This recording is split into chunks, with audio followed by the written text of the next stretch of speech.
Del maravilloso mundo de los antibióticos. Aquí vamos a hablar de absolutamente todos los antibióticos que ustedes van a llegar a utilizar en sus pacientes.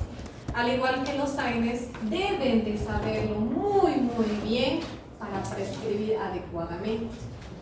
Y para remontarnos y aprender desde lo más básico, tenemos que irnos a las características de la célula bacteriana. Una célula bacteriana, y ustedes ya han llevado microbiología, ¿qué contiene? Paredes. Primera característica que no tiene Núcleo. Su información genética está inmersa en el citoplasma, al igual que su órgano o su organelo o productor de proteínas, como lo que son los ribosomas. Esto está envuelto por lo que se conoce por la membrana plasmática, que igual tenemos nosotros. Inmediatamente después de la membrana plasmática está esta pared café, que es la denominada pared celular. Y esta pared celular difiere y me permite clasificar a mis dos principales grupos de bacterias: bacterias gram positivas y bacterias gram negativas. Cuando yo voy a hablar de antibióticos, estos antibióticos van a actuar de alguna manera en esta célula bacteriana, ya sea produciendo su muerte o impidiendo que ésta se multiplique, aumentando su patogenicidad. ¿Ok? Entonces, es importante conocer estas estructuras principales porque es ahí donde va a radicar el mecanismo de acción de mis principales antibióticos. ¿Listo? Hablando de la pared celular, ustedes saben muy bien que la pared celular bacteriana puede ser de dos tipos. Una bacteria o una pared celular compuesta con muchos, ¿qué? ¿Por qué está compuesta la pared celular? Péptidoglucanos, ¿verdad? Que prácticamente, analógicamente, son una serie de ladrillitos, prácticamente, que están conformados de manera tal que le confieren principalmente la protección a la célula bacteriana. Como podemos ver, esta célula gram positiva tiene una gran capa de peptidoglucanos. Por eso absorbe mayor tinción. Y cuando yo hago la famosa tinción de gram, ¿no? Sí. Yo puedo identificar a las bacterias gram positivas porque absorben la mayor parte de la tinción y tienen un color violáceo violeta, ¿verdad? En cambio, mis bacterias gram negativas tienen una capa de peptidoglucanos muy corta. Tienen entre 3, 4, 5 capas de peptidoglucanos en comparación de las más de 30 capas que tienen los gram positivos. Entonces, esta pequeña cantidad de peptidoglucanos absorbe, por así decirlo, menos cantidad de tinción y tiene un color más o menos rosado o rojo, ¿verdad? Sin embargo, esa es una forma de clasificar a lo macro lo que son las bacterias, ¿verdad? Entre gram positivas y gram negativas. Pero cuando yo estoy hablando de tratamiento antibiótico terápico, tengo que identificar a la bacteria para conocer realmente si el antibiótico que voy a utilizar tiene espectro de acción. ¿Qué quiero decir cuando digo espectro de acción? Que mi bacteria va a tener la capacidad de aniquilar o inhibir la replicación de esa bacteria en específico. ¿Listo? Hay antibióticos que tienen un gran espectro de acción, son considerados antibióticos de amplio espectro. Dentro de este grupo están los primeros antibióticos que se han descubierto, que son las penicilinas, que forman parte del gran grupo de inhibidores de la pared celular. Estos inhibidores de la pared celular, ¿qué van a hacer? Como su nombre lo indica, y vamos a hablar más adelante, van a prácticamente destruir la pared celular bacteriana, haciéndola más lábil, haciéndola más susceptible a cambios del medio externo. ¿Listo?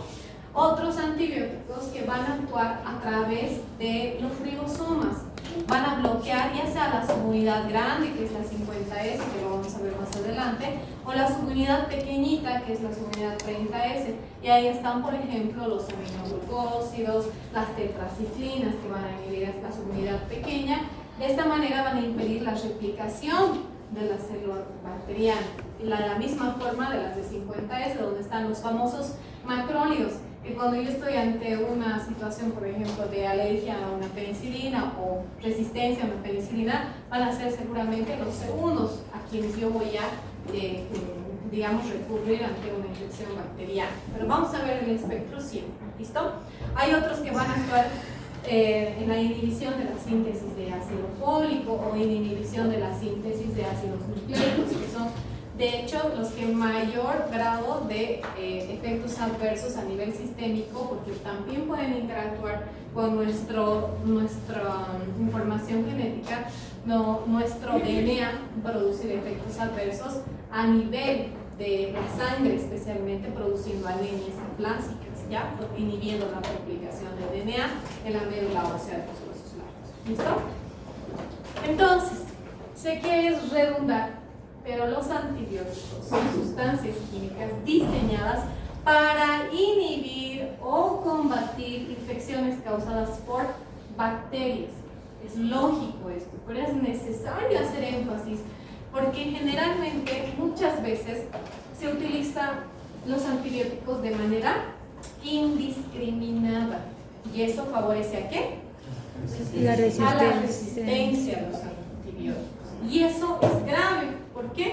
Porque hoy por hoy la resistencia a los antibióticos es considerado un problema de salud pública.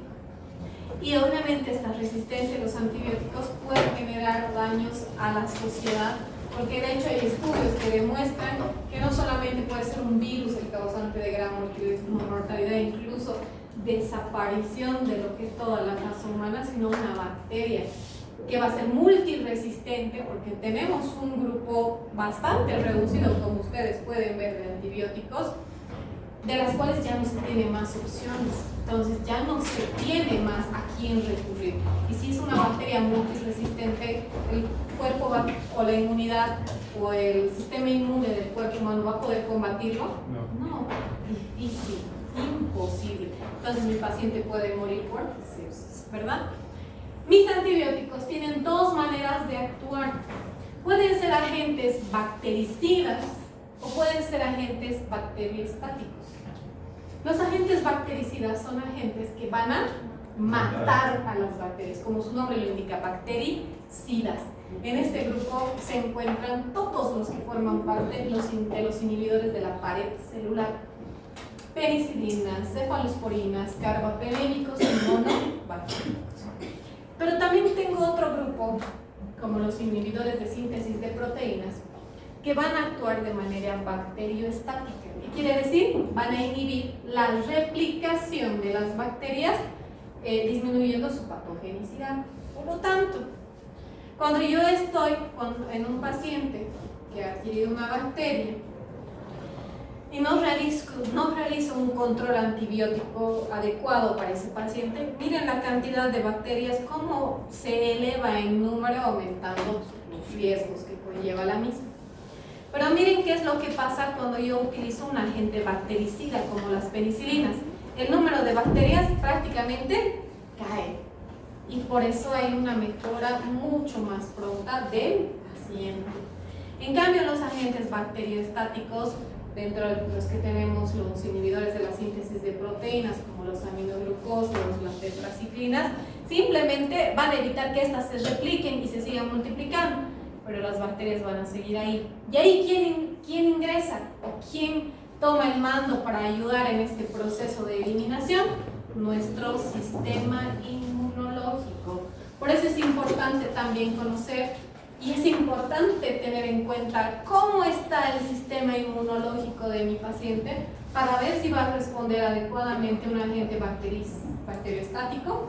Sí, es muy importante. Entonces, son tres elementos cruciales que yo tengo que evaluar en mi paciente para determinar y seleccionar el antibiótico correcto para el paciente correcto. ¿Okay? Entonces, el paciente tiene un grado de inmunidad que, si en el mejor de los casos está íntegro, pues seguramente se va a coadyuvar una mejora clínica. Pero si hay una inmunodepresión, seguramente tengo que utilizar agentes que refuercen esta eliminación o la erradicación de las bacterias. Y entonces, ojo, es complejo. Y hay bacterias y bacterias, ¿verdad? Hay bacterias que se erradican súper fácil, como las. Va a haber una bacteria que se erradica fácil como un antibiótico. Oh, una bacteria.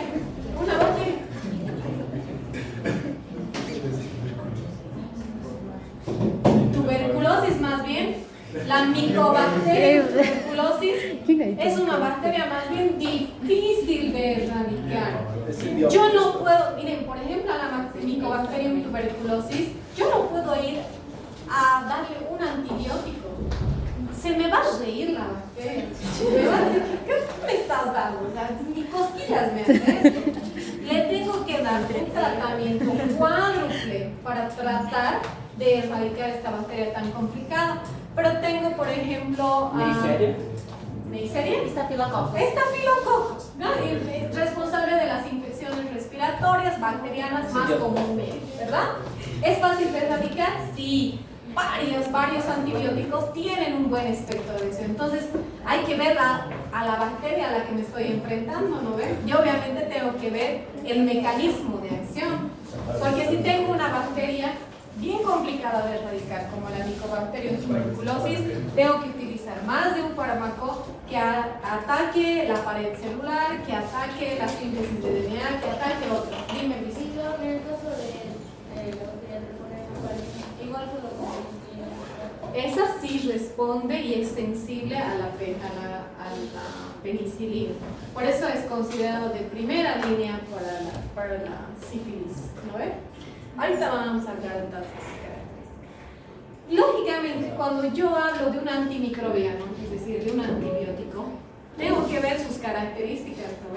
Tengo que saber cómo va a actuar sobre mi bacteria, inhibiéndose su síntesis de la pared celular, inhibiendo la replicación bacteriana, inhibiendo la síntesis de ácido fólico o incluso verificando el grado de efectos adversos que se tienen. Como ustedes van a ir viendo, a medida que vayamos viendo por los grupos de antibióticos, los primeros grupos de antibióticos tienen efectos adversos bien limitados, súper limitados.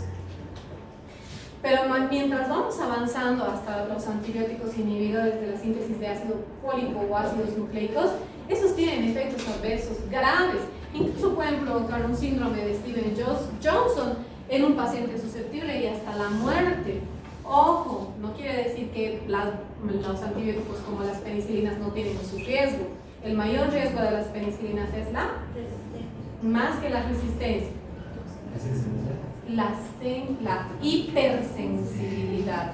Es decir, que puede provocar una reacción anafiláctica en el paciente. Por eso ahí yo debo hacer previa prueba de sensibilidad. Entonces tengo que conocer los mecanismos de absorción, la vida media que vaya a tener y sobre todo los efectos adversos para yo comunicarle al paciente, porque muchas veces el paciente al encontrar ciertos efectos adversos, ¿qué hace? Abandona el tratamiento. ¿Y qué pasa cuando abandonamos el tratamiento? Hay resistencia. ¿Ok? Según protocolos internacionales, cuando yo estoy ante una infección bacteriana, lo primero que yo debo hacer es siempre, por siempre y para siempre, según protocolos internacionales. No puedo administrar un antibiótico y luego hacer la recolección de la muestra. Ponele, estamos ante una infección urinaria y el paciente toma una dosis de antibióticos y esa muestra de orina ya no va a ser factible para que se puedan realizar todos los estudios tanto de la identificación de la bacteria como lo hace un cultivo, como la sensibilidad o resistencia que lo hace un antibiótico. Entonces es siempre importante hacer esto. Pero ¿qué pasa en nuestro medio? Lógicamente, ¿cuánto tarda un cultivo para empezar? ¿Cuántos? En el mejor de los casos, 3 días. El informe final, 4, 5, hasta 7º día te están entregando. Vas a esperar que pase ese tiempo para hacer el tratamiento a tu paciente. Imposible, pues tu paciente al 7º día con sepsis ya va a estar. Porque hemos dicho que el control de las bacterias o el número de las bacterias sube sin control antibiótico. ¿Qué hago en este punto?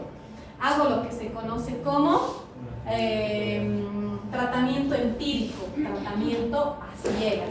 Para eso yo debo conocer, y ustedes han llevado en microbiología, cuáles son los agentes causales principales de ciertas infecciones en determinados lugares. Ejemplo, ¿en qué pienso, en qué bacteria se me viene a la mente cuando yo pienso en una infección urinaria? Por la parte anatómica, ¿verdad? Entonces, ¿qué voy a utilizar? Un antibiótico que tenga espectro contra la Echinacea, ¿verdad? Entonces, tenemos que hacer un recuerdo de todo lo que hemos hablado y todo lo que han aprendido en microbiología para poder realizar el tratamiento óptimo y adecuado. ¿Listo? El antibiograma es un estudio complementario al cultivo en el cual yo voy a determinar la sensibilidad y la sensibilidad o la resistencia que yo pueda llegar a tener hacia un tipo determinado de antibiótico, ¿verdad? Hay por ejemplo, bacterias que pueden ser sensibles a amoxicilina o resistentes, no sé, a algunas cefalosporina, o al revés, que es lo más común, ¿verdad? Entonces, lo ideal es hacer este antibiograma. Ustedes pueden ver que un antibiograma puede salir así como este, ¿verdad? Sensible a amoxicilina, sensible a amoxicilina y ácido clavulánico, sensible a imipenem, miren, todo sensible. Aquí un hito, resistente a dicloxacilina, ¿verdad? Entonces es importante realizar esta prueba para determinar que el antibiótico que yo le esté dando a mi paciente sea el correcto. Pero ¿cuál es la mejor manera de yo tener la seguridad de que estoy utilizando el antibiótico correcto? Teniendo en cuenta el lugar o el foco de la infección y los primeros agentes o los agentes más probablemente causales de este foco. El ejemplo que les he dado de la infección urinaria, ¿verdad? Entonces yo voy a dar un antibiótico con ese espectro. La otra forma es que cuando yo hago un control antibiótico terápico y estoy utilizando el antibiótico correcto, mi paciente va a tener mejoría al tercer día. Y eso es mejoría clínica. Una infección urinaria ya no va a tener disuria, ya no va a tener tenesmo. En una infección respiratoria va a mejorar la fiebre, va a mejorar, no sé, los síntomas a nivel del sistema respiratorio. ¿Y qué pasa cuando pasa eso? Muchos pacientes, al sentir la mejoría clínica, dicen, ya no quiero más, ya, ¿para qué voy a tomar si ya estoy bien? Y si yo no le explico a mi paciente que, por ejemplo, la amoxicilina se da de 7 a 10 días, ¿qué va a hacer? Mi paciente al tercer día lo va a dejar y eso va a incrementar, ¿qué? La resistencia bacteriana. Entonces es sumamente importante. Aquí igual, miren, este urocultivo es más catastrófico, por así decirlo.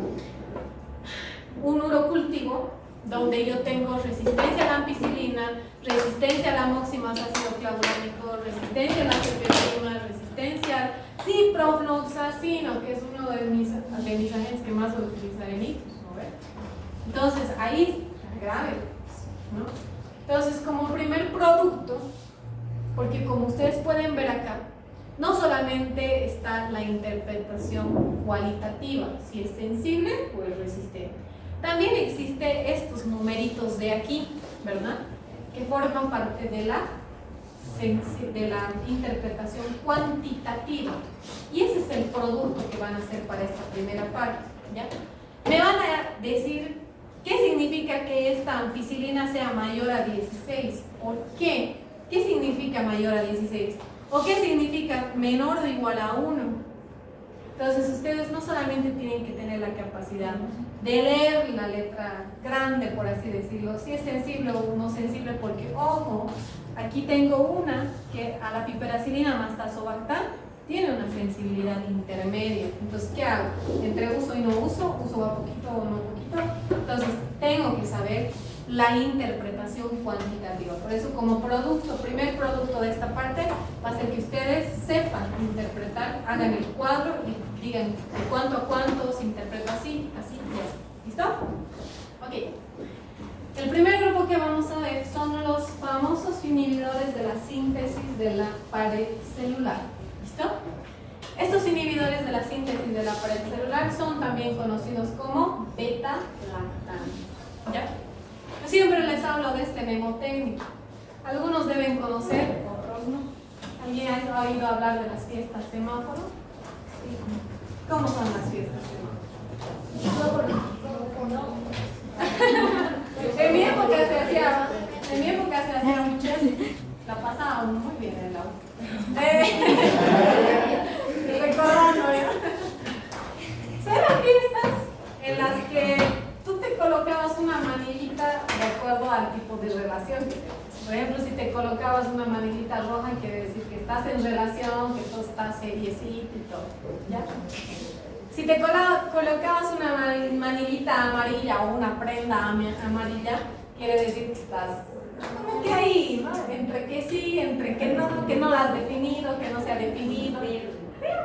Pero si te colocabas verde, quiere decir que estás libre, estás soltera y puedes hacer lo que quieras. Entonces, en estas fiestas semáforos, ¿qué hacen? Se pecan, ¿verdad? Entonces, ¿o no? Ay, no, por favor. Los valores, mira, ¿qué te pasa? ¿Sí? Entonces se van a acordar de esta palabra pecamos, para acordarse de un mnemotécnico, para acordarse de todos los antibióticos que corresponde al grupo de beta-lactámicos, que son los inhibidores de la pared celular. P de penicilinas, C de cefalosporinas, CA de carbapenémicos y MOS de monobactam. ¿Ya? Así nunca se van a olvidar de las fiestas semáforos, rojo, amarillo y verde, y el mnemotécnico de pecados. Es fácil de deducir. El mecanismo de acción de toditas estas, de toditos, es la inhibición de la síntesis de la pared celular. ¿Ya? Vamos a empezar por el grupo de penicilinas. ¿Alguien sabe la historia de las penicilinas? A ver, ¿quién quiere decirnos? ¿Nadie? Era de los árboles. Este científico, que es Alexander Fleming, estaba haciendo una investigación, estaba haciendo estudio de hongos, estaba cultivando hongos en estas cajas Petri. ¿Ya? Y se fue de viaje, los dejó sus cajas Petri ahí, y cuando volvió, vio que en una de las cajas Petri, donde había cultivado un hongo, que es el hongo Penicillium notatum, había inhibido la proliferación bacteriana que no había ocurrido con las otras cajas Petri. Entonces estas penicilinas fueron descubiertas de manera incidental, es decir, por accidente. Y fueron los primeros grupos de antibióticos que se han descubierto, ¿ya? Una de las características que comparte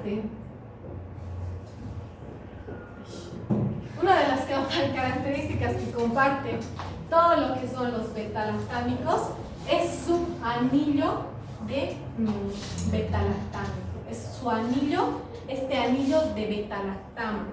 Este anillo, miren, lo comparten las penicilinas, las cefalosporinas, los monobactámicos y los carbapenémicos. Todo eso es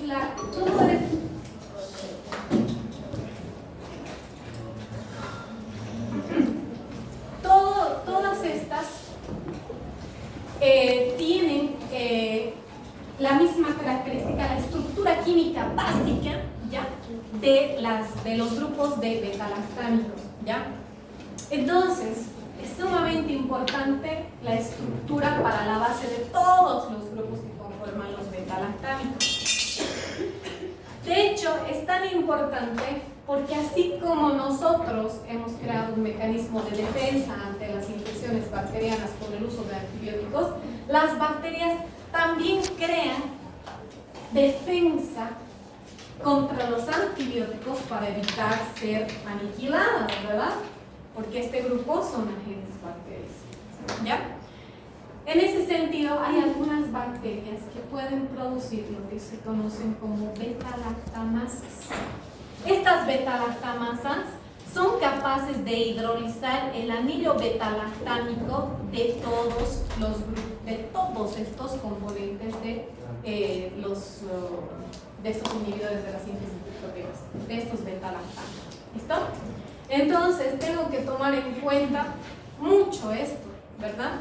Porque como ustedes pueden recordar, a veces, por ejemplo, a la amoxicilina siempre se la ve acompañada de ácido clavulánico.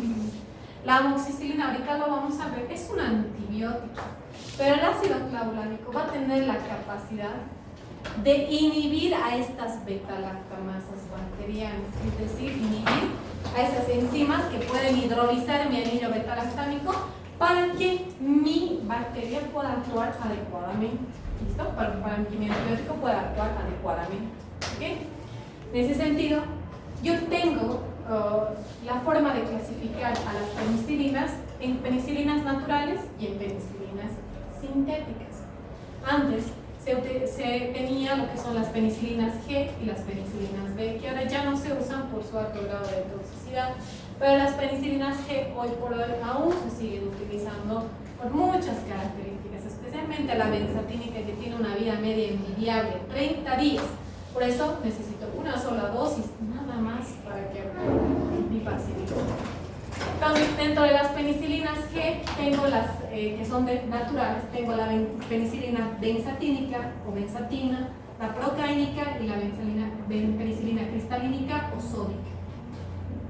Dentro de las penicilinas semisintéticas tengo tres subgrupos. Dos que son de amplio espectro, que son las aminopenicilinas, y las antipseudomónicas, que son de amplio espectro porque tienen una amplia variedad de bacterias a las que puede atacar. En las aminopenicilinas tenemos dos, una muy conocida que es la amoxicilina y otra que es la ampicilina. También dentro de las antipseudomónicas, que son también, digamos, de amplio espectro, está la piperacilina y la ticarcilina.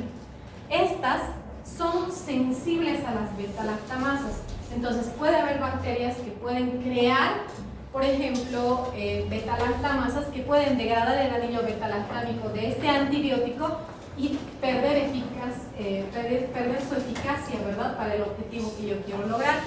Por eso incluso la piperacilina se asocia a un inhibidor de beta-lactamasas, ¿no?, como el tazobactam, que vamos a ver más adelante. ¿Listo?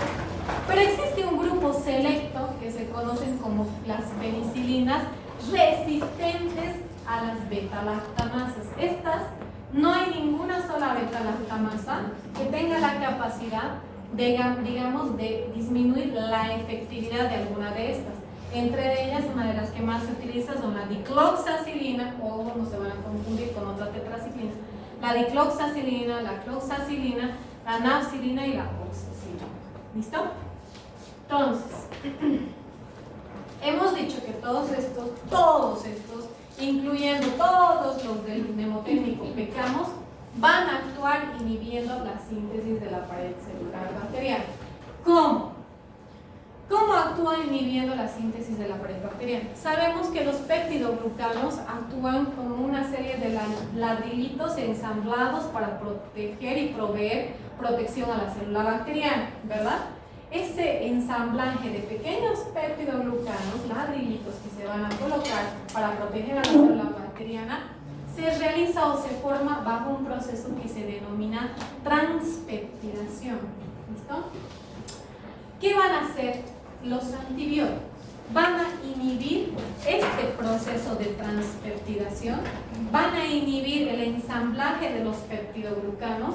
De esa manera no se consolida la pared celular bacteriana y de esa manera se hace más lábil a la bacteria y la bacteria va a morir, ¿verdad? Pero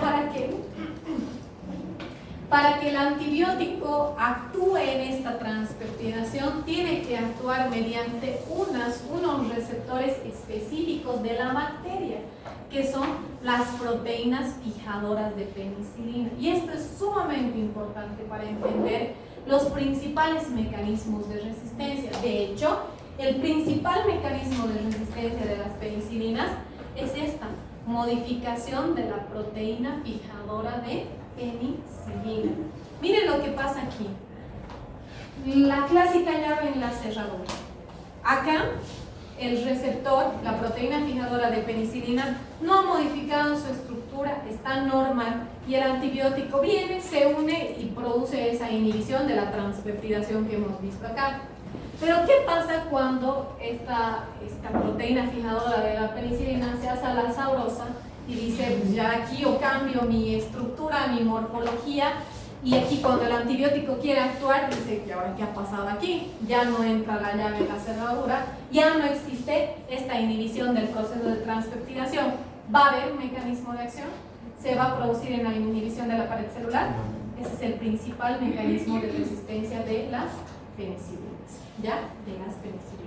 Pero no es el único, y eso es lo preocupante, porque el otro mecanismo de resistencia son los que yo les denomino las bombas de flujo. Estas bombas de flujo son prácticamente bombas boomerang. Estas bombas boomerang, ¿qué hacen el boomerang? Lo tiras y te vuelve, ¿verdad? Lo mismo pasa. Entra el antibiótico por la cápsula, ¿ya? No ingresa, no interactúa con la pared celular bacteriana que contiene las proteínas fijadoras de penicilina, inmediatamente prácticamente se sale del rebote, no actúa, ¿ya? Ese es otro mecanismo de resistencia.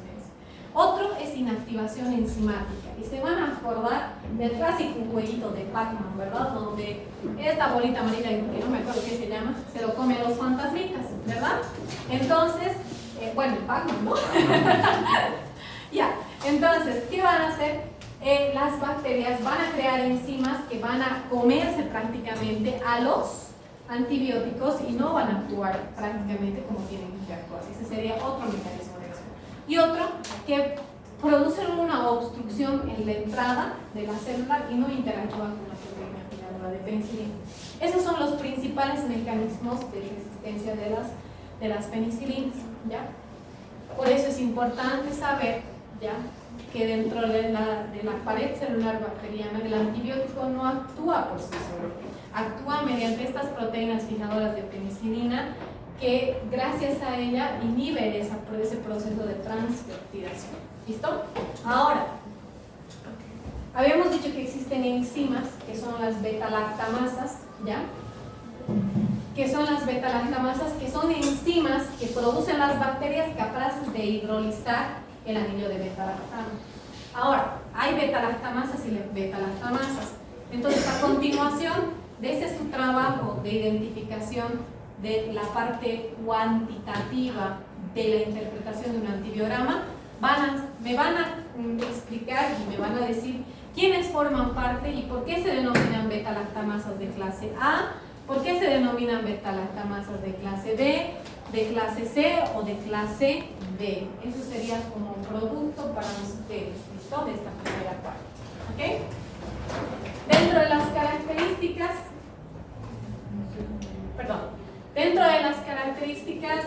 la mayoría de las penicilinas sintéticas se administran por vía oral y las penicilinas naturales tengo la facilidad de administrarla por vía sistémica, por vía intramuscular.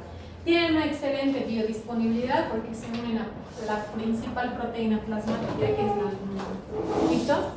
Se distribuyen excelentemente bien, pero hay antibióticos que se distribuyen mejor en sitios abscedados, por ejemplo. Esas resistentes a las beta-lactamasas, especialmente la dicloxacilina, penetra mucho mejor en forunculosis, en abscesos o cualquier tejido abscedado, donde hay mayor material purulento, en comparación a la amoxicilina, por ejemplo, ¿no?, que también tiene un buen espectro, pero penetran mejor y de hecho se generan señales quimioatrayentes hacia el tejido abscedado, ¿ya? Se ha demostrado que el probenecid, que es un uricosúrico, tiene la actividad de incrementar lo que es la vida media de estos antibióticos, ¿ok? Ahora bien, miren, aquí está la clasificación de las penicilinas. Miren, aquí tenemos la dosis para adultos, pero tenemos la dosis pediátrica. Hablando de la amoxicilina, no se van a olvidar, la dosis pediátrica es de 20 a 40 miligramos por kilogramo por día. Todos los antibióticos son día. ¿Y qué hemos dicho cuando acaben día? Hay que dividir el resultado total en el número de tomas. La amoxicilina se toma cada 8 horas en 3 dosis divididas. Por eso van a hacer lo mismo que hemos hecho para los AINES, 20 a 40 miligramos por kilogramo por día por el paciente, y esa dosis total lo van a dividir entre 3 dosis. Rapidito, un paciente que pesa 20 kilogramos y le voy a dar a 40 miligramos kilopeso, que es la dosis máxima, 20 por 40, 800, ¿verdad? 800 miligramos. ¿Le voy a dar cada dosis? No. Esa dosis lo voy a dividir entre 3. 800 dividido entre 3, entonces 270 y no sé cuánto. Le voy a administrar 8 de la mañana, 2 de la tarde, 10 de la noche, en horario, ¿ya? Entonces tengo que saber esto. Es sumamente importante que ustedes vayan repasándome y conociendo las dosis pediátricas y de adultos. Dentro de los efectos adversos, y es lo que más me va a preocupar, son las reacciones de hipersensibilidad, ¿ya? Por eso debo hacer, cuando administro antibióticos, siempre debo hacer previa prueba de sensibilidad a mis pacientes. ¿Cómo se hace la previa prueba de sensibilidad? Ok, o darle una gotita en el ojo y ver, ¿no?, que no exista el enrojecimiento en el área en los 10 minutos. O intradérmica, ¿verdad? En la que administro una pequeña cantidad, menos de un cc, y espero 10 minutitos y se hace un halo eritematoso. Siempre debo hacer previa prueba de sensibilidad, especialmente con las penicilinas naturales, porque mi paciente puede tener una reacción severa, produciendo un edema laringio, un angioedema y hasta la muerte de mi paciente. Entonces, nunca administren penicilina sin previa prueba de sensibilidad. ¿Listo? Aquí quedaremos hoy, por favor, les agradecería. Aquí leo también con el otro. ¿Preguntas, dudas? No, doctora.